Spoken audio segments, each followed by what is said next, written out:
Good afternoon, everybody. Welcome to LinkedIn Live Leadership. It's number 22 in the series, and today we're going to talk about the inner game equation. The inner game equation, if I can get my words out today.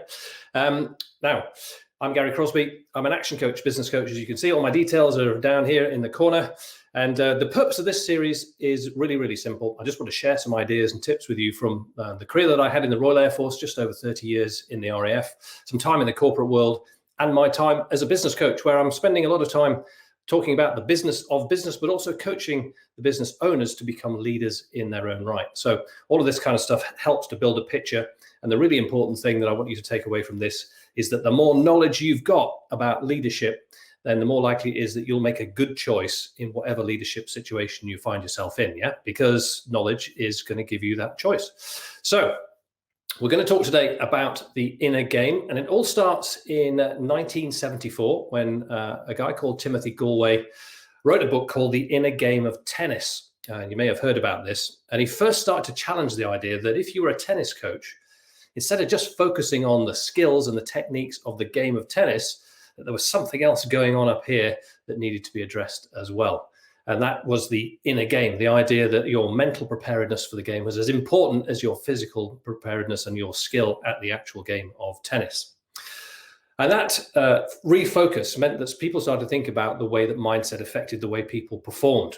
And one of the things that Gallwey did was to come up with a very simple formula, which I've illustrated on the chart here behind me, which is that your performance that you can see here in blue is your full potential minus any interference that exists. And we'll come on to what kinds of interference to get in the way there. So whatever this interference is and the way that it interferes with how you do whatever it is that you do, that is going to affect your full potential and reduce it to your current performance. Now, when you understand that, you can start to think about, okay, what are those things that are interfering with my potential and how can I address them? So what we're going to do is look at the performance curve. And this is really useful if you're the leader of an organization, the leader of a team, the business owner, someone who is running a team of people. This will be an important thing for you to understand, because the way this curve plays out illustrates that formula that your performance is your potential minus the kind of interference that you can get.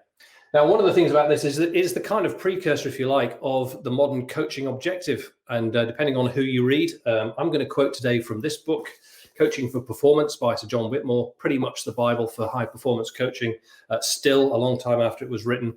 And he talks about coaching is unlocking people's potential to maximize their performance. Okay, so we're really talking about going back to that other chart and being able to get rid of as much of that interference as possible.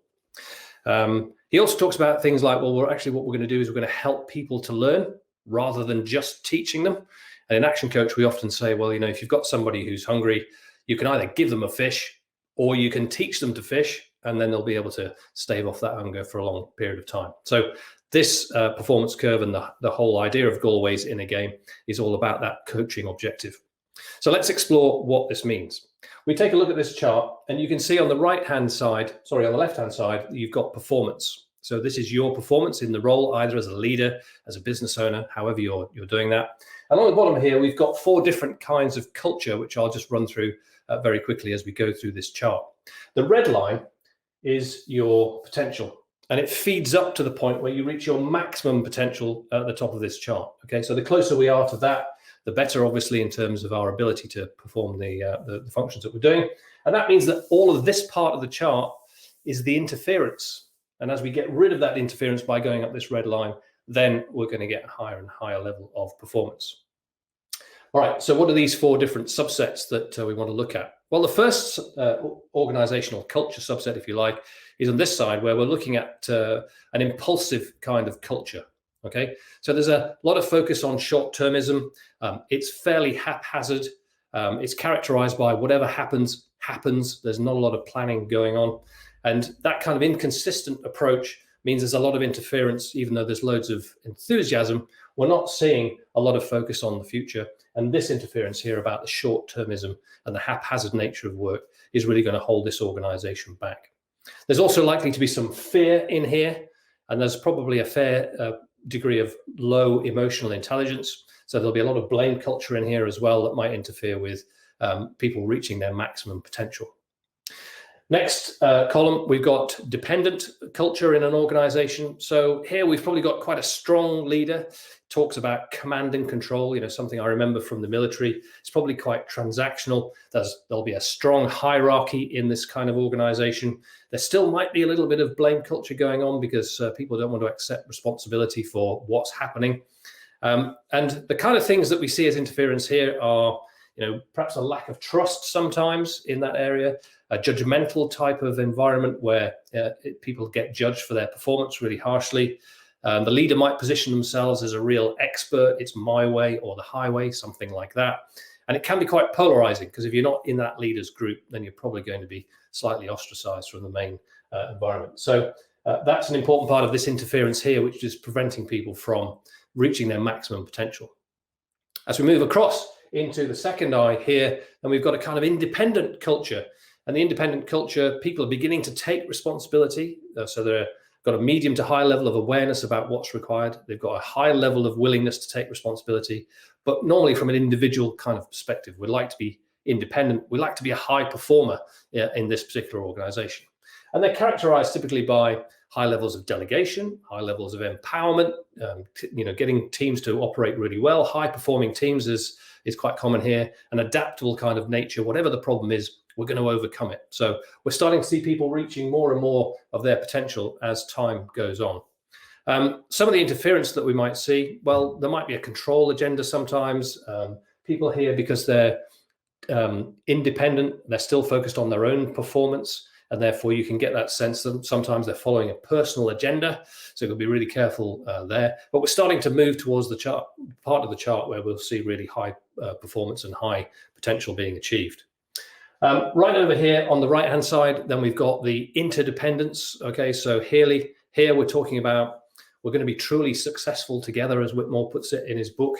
And therefore, we can see a collaborative environment. We can see people wanting to partner with other people. There's a sense that if we do this together, it will be better as we do it together. And there's quite a lot of transformation that goes on here because people have got an open mind about bringing the best out in the business.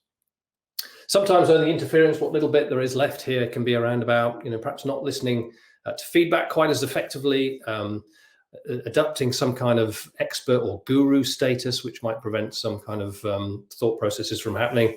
And now and again, Whitmore calls out the fact that there might be some ethical inconsistencies here. So the really high performance, high potential stuff might cause some ethical inconsistency. So interesting part of the chart to be in, but as you can see, people are beginning to reach more and more of their potential. Now, taking it back down a level to think about the people that I'm coaching and the things that would categorize as interference in this area. Well, we talked last week about beliefs, and sometimes when you believe that you're not going to be good enough, or you believe that you don't belong in a particular place, you can, taking it back to the tennis analogy, you can imagine that young person who plays for the first time at Wimbledon, or that young person who plays for the first time against the world number one. There might be that sense of, I'm not sure I belong here yet. That could be interference. In Action Coach, sometimes we call that head trash because you're telling yourself stories that nobody else would recognize. And lack of consistency is often a thing in here as well, where we've got a sense that stuff that is required on a regular basis simply cannot be done for one reason or another. And that's a piece of interference that gets in the way of high performance. So a really quick skip through. As I said, if you want more, Coaching for Performance by Sir John Whitmore is the Bible on this. You'll learn all about the inner game and that idea that your performance is the potential minus whatever interference you put in place. And that could be real world stuff. It could be your environment. It could be your identity. It could be all the things we talked about last week. It's really important for you to understand what that interference is so that you can do something about it. So we whistled through that in 10 minutes. And if you want more information, head off to that book. Next week, Leadership Live, number 23, Wednesday at midday. As always, I have no idea what the subject will be, but we're going to keep going at things that I think will really give you choice in leadership through knowledge. Great to see you all. Thanks for logging in today, and we'll see you next time.